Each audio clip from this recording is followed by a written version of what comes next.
All right, so let's take a look at this mountain of research papers you sent over.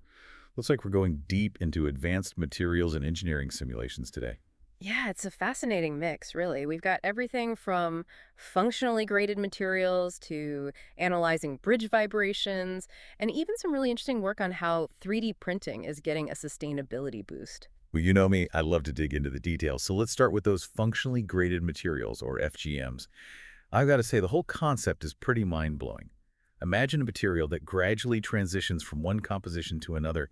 It sounds almost like something out of science fiction. It does, doesn't it? But the applications are very real. Think about aerospace components that need to withstand extreme heat on one side but still maintain their strength on the other. That's where FGMs really shine. This first paper we're looking at here, well, it digs into how we can model these complex materials using software like ABAQUS. Okay, so I'm familiar with ABAQUS, but how do they actually define those changing properties within the model? It seems incredibly complex. Right, well, they're using something called user subroutines. It's a way to define very specific and complex material behaviors that go beyond the standard capabilities of the software. So they're essentially writing custom code snippets that tell ABQUS how the material composition should vary within the structure. Exactly. In this case, they're using a subroutine called USDFLD to define how those material properties of the FGM change from point to point. They're using a power law distribution for that change, which ensures a smooth and predictable transition. It sounds like a very elegant solution to a very complex problem. But it's not just about defining the material, it's also about making sure the model accurately captures how the FGM behaves under stress. I mean, cracking is a major concern with any structural material, right? Absolutely. And with FGMs, you've got that added complexity of the transition zone between different materials. So to tackle that, they did a lot of work on mesh sensitivity analysis, making sure that the size and type of elements used in their finite element model weren't influencing the results, especially when it came to predicting crack initiation and propagation. I see. So a finer mesh would give more accurate results, but it would also increase the computational cost. It's always a trade-off. Exactly. They ended up using C3D8R elements, which are known for their accuracy in damage analysis. They also really emphasized the importance of choosing the right number of Gauss points for those calculations. That attention to detail is impressive. But did they just rely on simulations, or did they try to validate their model against real-world results? Oh, they definitely validated it. They actually compared their simulations to experimental results from a study published just last year in 2023 on aluminum silicon carbide FGMs under tension. They wanted to make sure everything lined up. That's great. So they're not just working in a theoretical vacuum. They're grounding their simulations in real-world observations. Right, and that's really important, especially when you're working with cutting-edge materials like this. What's exciting is that this research is giving engineers a powerful tool to analyze how those FGMs will behave under different conditions. They can predict things like critical crack length, estimate failure loads, and even figure out the best way to distribute the material within a component for maximum strength. So we're talking about lighter, stronger aircraft components or more resilient heat shields for spacecraft. This research is really opening up a whole new world of possibilities. It is. Okay, so let's switch gears a bit and look at this next paper, which is all about assessing bridge health using the vibrations caused by passing vehicles. That sounds pretty futuristic, like something out of a spy movie. How does that even work? Well, it's all based on the idea that every bridge has a unique vibrational signature. And changes to that signature can indicate damage. Think about it.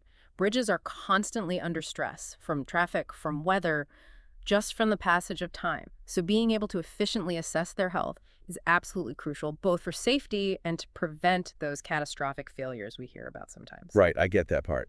But analyzing those vibrations has got to be incredibly complex, right? Yeah. You've got all that noise from the traffic, the road surface, the vehicles themselves. How do they filter out all that noise to isolate the signals that actually matter? That's a great question, and that's exactly the challenge this research tries to address. They've developed some really sophisticated mathematical models to account for all those factors: road roughness, vehicle characteristics, everything. So they're creating a sort of baseline healthy vibration signature for each bridge, and then looking for deviations from that baseline. Exactly, but they've gone even further than that. They're actually using a technique called variational mode decomposition, or VMD, to filter out that noise and zero in on the vibrations that are specifically linked to the bridge's structure. Okay, I'm familiar with the general concept of signal decomposition. But how does VMD stand out in this particular application? Well, imagine trying to listen to a single conversation in a really crowded room. VMD is like having the ability to isolate that single conversation, filtering out all the surrounding chatter.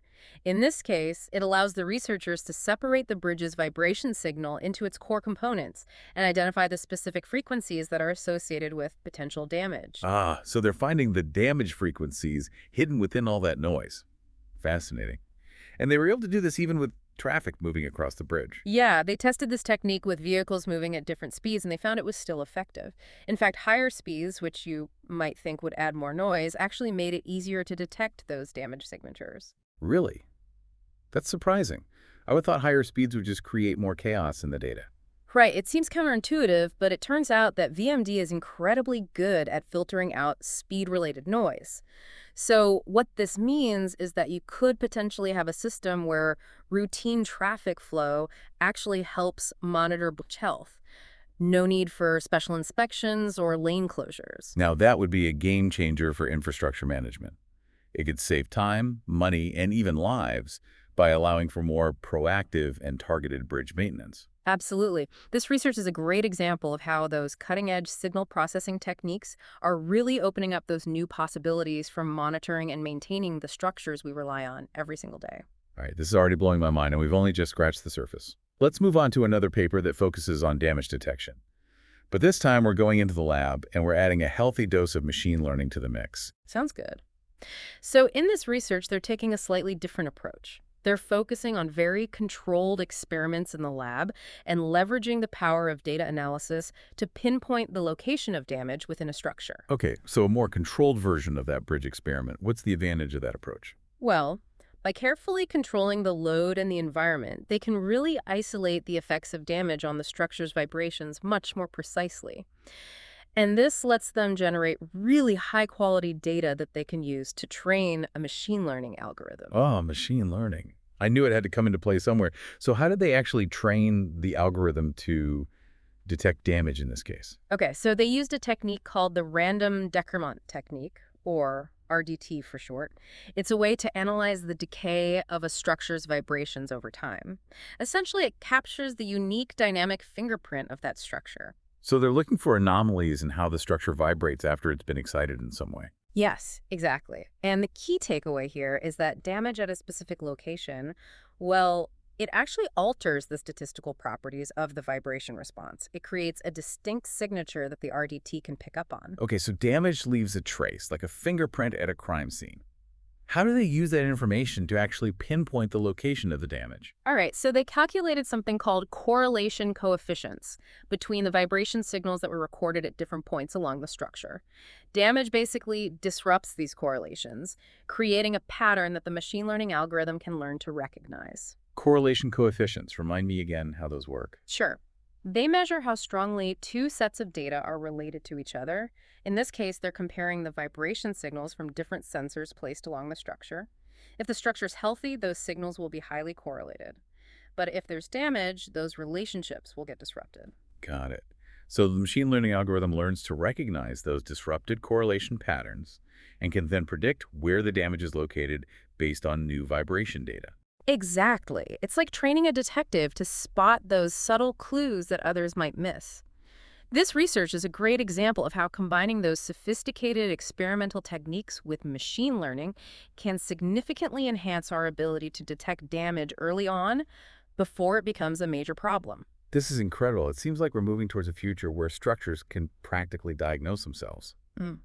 Okay, let's move on to a paper that delves into the world of precision machining, and specifically how nanofluids can improve performance when working with some notoriously difficult materials. Yeah, this one is interesting. They were working with Inconel 718, which is a nickel-based superalloy, known for its exceptional strength and resistance to heat and corrosion, but it's a real headache to machine using traditional methods. Right, I've heard about Inconel. It's used in all sorts of extreme environments, like jet engines and rocket components. But what are nanofluids, and how do they apply them to machining? Well, nanofluids are basically fluids that contain tiny particles, nanoparticles, suspended in them. These particles can enhance the fluid's properties in various ways. In this case, they were looking at how nanofluids could improve the lubrication and cooling during the machining process. I see. So they're basically creating a super coolant to tame this super alloy. How did they actually set up the experiment? They focused on a technique called minimum quantity lubrication, or MQL, which delivers a very precise and minimal amount of lubricant directly to the cutting zone. It's already a more sustainable approach compared to those traditional flood coolant methods, but they took it a step further by incorporating a hybrid nanofluid into the mix. A hybrid nanofluid. What does that mean? Well, they combined multi-walled carbon nanotubes, or MWCNTs, with aluminum oxide nanoparticles. It created a special blend designed to enhance the cooling, the lubrication, and the heat transfer during machining. So they're really fine-tuning the properties of that coolant at a nanoscale level. Yeah. Did they just look at the machining itself, or did they try to model and predict the results as well? They did both. They carefully measured things like cutting forces, surface roughness, and tool wear during the machining. But then they also used AI to gain deeper insights. Oh, AI. I should have known. What kind of AI wizardry did they employ in this case? They actually used two different techniques. First, they used artificial neural networks, or ANNs, which are great for learning complex patterns from data. Right, ANNs. Those are like the workhorses of machine learning these days. Exactly. And they trained those ANNs on data from their machining experiments so that the AI could learn to predict how different parameters would affect the outcome. But then they also use something called adaptive neurofuzzy inference systems, or ANFIS, to enhance their predictions even further. ANFIS. Okay, that's a new one for me. How does that work? It combines the learning capabilities of ANNs with the nuanced reasoning of fuzzy logic. Fuzzy logic. That's the logic of maybe and somewhat, right? Right. I remember that from our deep dive on control systems. How does that apply to machining? Well, in machining, there are often a lot of subtle variations and uncertainties that traditional true or false logic struggles to handle. Fuzzy logic allows that ANFIS model to embrace those nuances, which can lead to more robust and accurate predictions, especially when you're dealing with a process as complex as machining. So it's like adding a layer of intuition to the AI's decision-making process. And did this supercoolant, coupled with AI, actually deliver? The results were impressive. The hybrid nanofluid significantly reduced those cutting forces, improved surface roughness, and it even extended the tool life. So yeah, a more efficient and sustainable machining process for that Inconel 718. That's a huge win. Yeah. More efficient machining means less waste, lower costs, and maybe even opening up new possibilities for designing with these high-performance materials. Okay, before we wrap up this first part of our deep dive, let's explore one last area where innovation is really taking off. Composite materials enhanced with nanofillers, like graphene and carbon nanotubes. All right, so composites are already known for their strength-to-weight ratio, but those nanofillers can really push their performance even further. This research specifically looked at how graphene nanoplatelets, or GNPs, and multi-walled carbon nanotubes, or MWCNTs, affect the mechanical properties of a composite that's made from a blend of epoxy and polylactic acid, or PLA.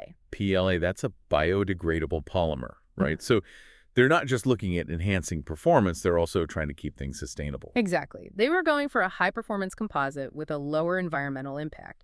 And to do that, they tested different weight percentages of the GMPs and the MWCNTs to see how each nanofiller influenced the composite's tensile strength and its modulus. Tensile strength, that's how much you can resist stretching.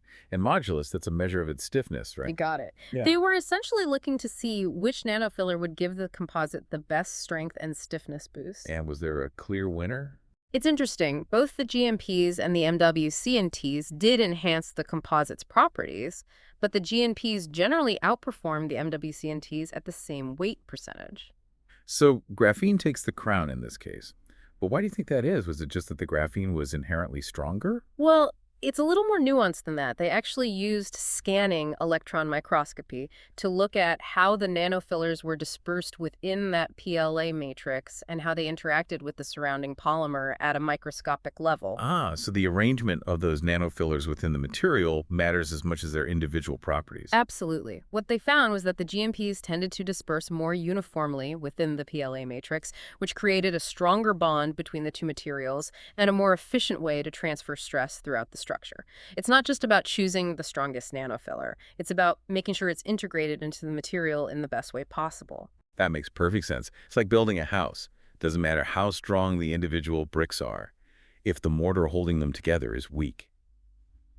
So this research is really highlighting the importance of those microscopic details when you're designing and optimizing composite materials. Absolutely. And they actually took this a step further by using finite element analysis, or FEA, to simulate the mechanical behavior of those composites. They wanted to see how their experimental results matched up with the simulations. FEA, that's like a virtual lab for material scientists, right? It is. It lets them test and refine their designs in a computer environment before they have to create physical prototypes. It's an incredibly powerful tool, especially when you're dealing with the complexity of these nano-enhanced composites. This is incredible. I'm already feeling inspired by all the ingenuity and possibilities these papers have revealed. And this is just the beginning, right? We've only scratched the surface. There's so much more to explore in these exciting fields. So stay tuned for the next part of our deep dive, where we'll dig even deeper into the research that's shaping a more sustainable, resilient, and technologically advanced future. Welcome back. Before we move on, I wanted to pick up on something you mentioned earlier about structures being able to practically diagnose themselves. Oh, yeah, the idea of self-diagnosing structures. I'm all ears. It really captured my imagination. Right, and this next paper dives right into that concept. It's all about using data analysis and machine learning to detect damage early on, potentially even preventing those catastrophic failures before they happen. Sounds amazing. How did they approach it? Okay, so they used a simple beam structure in a lab setting, subjected it to a moving load, and very carefully recorded all the vibration data.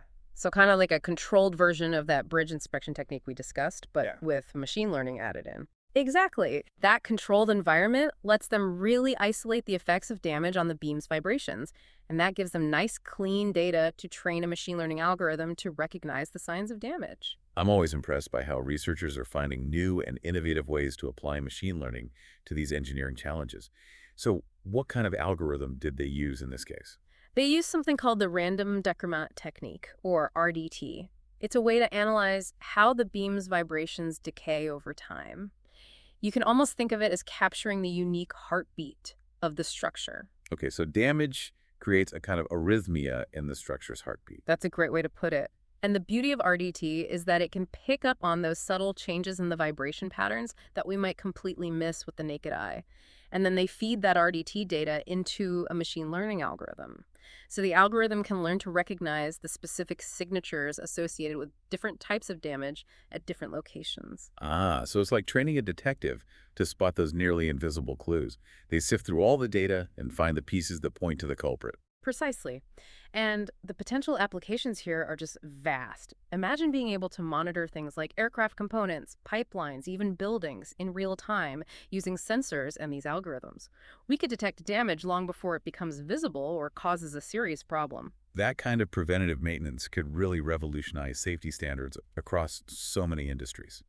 Okay, let's switch gears again and talk about a paper that draws inspiration from nature to enhance the design of 3D printed structures. Biomimicry. Yeah, it's always fascinating to see how engineers are finding solutions by observing how nature has already solved similar problems. Right, nature's had millions of years to perfect its designs through evolution, so it makes sense to try and learn from that. What did they focus on in this research? They were looking at how to incorporate those nature-inspired internal architectures into 3D printed components to make them stronger and more efficient. Okay, I'm intrigued. What kind of nature-inspired designs are we talking about? What are they mimicking? Think about the intricate structures you see in bones or honeycombs, even spider webs. They're incredibly strong and lightweight because of their internal architecture. This research specifically looked at two types of patterns: reticular, which is like a network of struts, and rhomboidal, which is more like a honeycomb. So they're essentially building microscopic truss systems or honeycombs inside the 3D printed part itself. It's like a hidden architecture. Exactly. They used parametric modeling and structural analysis tools to really optimize those geometries, making sure they got that perfect balance of strength, weight, and material usage. It's amazing how much computational power is being applied to material design these days. Yeah. They're fine-tuning those structures at such a tiny scale. And what material were they using for this? They chose to work with PLA, a biodegradable polymer that's really common in 3D printing. So not only are they creating stronger, more efficient structures, they're doing it sustainably with a material that has a lower environmental impact. Exactly. So they're not stopping at those computer simulations. They actually 3D printed these structures with all the different internal architectures, and then they put them to the test. They brought those bio-inspired designs into the real world. What happened? Well, they found that those 3D printed parts with the optimized internal architectures were significantly stronger and stiffer compared to solid parts made from the same material. So greater strength with less material. That's a huge win for efficiency and sustainability. This research really highlights the power of looking to nature for inspiration. And when you combine that with 3D printing and advanced modeling techniques, well, you get some truly innovative solutions. I agree. It opens up all sorts of possibilities for lightweight, high-performance structures. Everything from aerospace components to medical implants could benefit. Okay, so let's shift gears again and talk about salt. Salt, as in the stuff we sprinkle on our food. Well, not exactly. This research is about the behavior of salt rocks deep underground, particularly a type called red sylvanite. It's really important for understanding how to design and build things like salt mines and underground storage caverns. Ah, I see where you're going with this. Those structures are built within salt formations, which seems counterintuitive since salt dissolves in water. Right, but deep underground, salt rock behaves very differently. It's solid and seemingly stable, but there's a catch. Creep. Creep. Okay, now you're making me think of scary movies. Huh. No, not that kind of creep. In material science, creep means that a material slowly deforms over time under constant stress. Think about sitting on a soft couch for too long. It slowly starts to take the shape of your body. That's kind of like creep, except with salt rock, it happens much more slowly. Okay, I get it. So it's like a slow motion version of the material stretching or bending under pressure. I can definitely see how that would be a big concern for anything built underground. Absolutely. And this research delves into how we can actually model that creep behavior with some pretty sophisticated mathematical models. So they're trying to predict how these salt formations will deform over very long periods, like decades or even centuries. Exactly. They use models called elastic viscoplastic models, which sound complicated, but they're designed to capture the fact that salt rock can deform both elastically, meaning it can spring back to its original shape, and plastically, meaning it changes shape permanently. And then you add in the time-dependent aspect of creep. It makes things really tricky to model. So it's not a one-size-fits-all situation. There's no single perfect model that works for everything. Right. They looked at several different viscoplastic laws, each of which has its own strengths and weaknesses when it comes to capturing certain aspects of that creep behavior. The engineers need to choose the right model based on the specific type of salt rock and the time scale they're considering. So this research is about giving engineers the tools to understand and predict how those underground structures will behave over the long term. Exactly. And it's essential for ensuring their safety and stability. It's a great example of how advanced modeling techniques can really help us design more reliable structures, even in challenging environments like those found deep underground. All right, for our last paper today, let's shift gears one final time and talk about 3D printing. This research really pushes the boundaries of what's possible in terms of material design. It's all about going beyond just printing shapes and actually engineering materials with specific internal architectures to achieve certain properties. 3D printing has already revolutionized so much, especially when it comes to prototyping and small-scale manufacturing. But this takes it to a whole new level. It's about leveraging that precision and control you get with 3D printing to create materials with really tailored properties, almost like building with microscopic Lego blocks. Okay, so I'm picturing these tiny, intricate structures within the 3D printed part itself. What kind of structures are we talking about? They looked at two main types: reticular patterns, which are like interconnected struts, and rhomboidal patterns, which are more like honeycombs. Ah, so they're building these tiny truss systems and honeycombs right inside the material. It's like a hidden architecture that gives the part its strength. That's a great way to describe it. And they use those computer-aided design tools to really optimize those geometries, balancing the strength, the weight, and the material usage. So they're fine-tuning the internal structure of those 3D printed parts at a microscopic level. Yeah. It's mind-boggling. And what material were they using to print these structures? They went with PLA, a biodegradable polymer that's commonly used in 3D printing. So they were thinking about sustainability as well. Sustainable and high performance, that's a winning combination. Hmm. But did those tiny internal structures really make a difference? They did. They conducted tensile tests to see how the 3D printed parts would perform under stress compared to solid parts made from the same material. And those parts with the optimized internal architectures were much stronger and stiffer. So they were able to achieve greater strength, with less material. It's a win-win for efficiency and for sustainability. Absolutely. This research shows how 3D printing is evolving from just creating shapes to engineering materials with custom properties at a microscopic level, and it opens up a whole world of possibilities. Okay, so let's jump back into this treasure trove of research. Mm-hmm. It's amazing how these papers all seem to connect in some way. It really is. We're going from bridges to nanomaterials to salt mines. It's a whirlwind tour of cutting-edge engineering. And speaking of zooming in, one of the papers that really grabbed my attention was the one on functionally graded materials, those FGMs. Ah, yes. FGMs, always a fascinating topic. Creating materials that seamlessly transition from one composition to another. It's amazing. It is. But I imagine trying to simulate those materials must be a real challenge. How do you even define the properties of something that's constantly changing throughout its structure?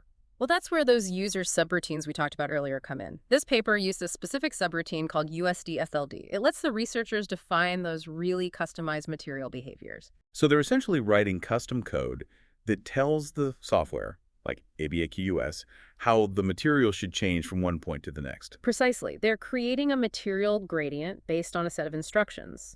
In this case, they used a power law distribution to ensure a smooth transition. Very clever. Yeah. But it's not just about defining the material.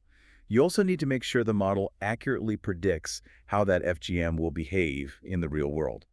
Cracking, for example, that's always a concern with structural materials, right? Absolutely. And with FGMs, you've got that extra layer of complexity because of the transition zone between those different materials. So to deal with that, they did a lot of mesh sensitivity analysis. They wanted to make sure the size and type of elements used in the model weren't skewing the results when it came to predicting crack behavior. They really wanted to make sure those simulations were reliable. But did they go beyond just the simulations and try to validate their model with real-world data? They did. They compared their simulations to experimental results from a recent study on aluminum silicon carbide FGMs under tension. They wanted to ensure everything lined up. That's great. So they're not just working in a theoretical bubble. So what are the big takeaways from this research? Why should our listeners be excited about FGMs? Well, this research gives engineers a powerful new tool to analyze how these materials will perform under different conditions. They can predict critical crack lengths, estimate failure loads. They can even optimize the material distribution within a component for maximum strength and durability. So we're talking lighter, stronger aircraft components, more resilient heat shields, maybe even customized medical implants that integrate seamlessly with the body. Exactly. It really opens up a whole new world of possibilities.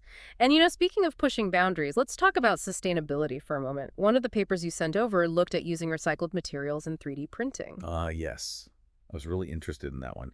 It's great to see 3D printing being used to promote a more circular economy. It is. This particular study looked at recycled PTG, a type of polyester that's commonly used in things like water bottles. They went through the whole process from shredding the plastic to creating pellets and then extruding it into new filament for 3D printing. So they're taking those single-use plastic bottles and giving them a second life as a high-tech material. It's brilliant. But the big question is, how does that recycled PTG compare to virgin PTG in terms of performance? Right. Can it actually handle the demands of 3D printing? Well, to find out, they did a bunch of tests. Tensile tests, compression tests, impact tests, the whole works. They really put it through its paces. So what was the verdict? The results were actually very encouraging. The recycled PTG performed really well overall. There were some slight differences in certain properties, but for many 3D printing applications, it could definitely be a viable alternative to virgin PTG. That's fantastic. Less reliance on virgin plastics, a more circular economy. I love it. Okay, well, this has been an incredible deep dive. We've covered so much ground, from self-diagnosing structures to bio-inspired designs, nanomaterials, salt mines, the future of 3D printing. It's clear that materials science and engineering are pushing the boundaries of what's possible in so many ways. It really is. It's been inspiring to see the ingenuity and the creativity of all these researchers. They're developing solutions to some of the world's toughest challenges, and they're doing it with an eye towards sustainability and a better future. What really stood out to me was the spirit of collaboration and innovation that runs through all of this research. The willingness to learn from nature, to embrace new technologies like AI and 3D printing. It's a reminder that we have the power to shape our own future. It's not just something that happens to us. Well said. So to our listeners out there, we encourage you to stay curious, keep exploring, and never stop asking questions. The world of materials science and engineering is full of amazing discoveries waiting to be made. Who knows, maybe you'll be the one to make that next breakthrough. Thank you for joining us on this deep dive. We hope you've enjoyed exploring these incredible topics as much as we have. Until next time, keep learning, keep innovating, and keep pushing the boundaries of what's possible.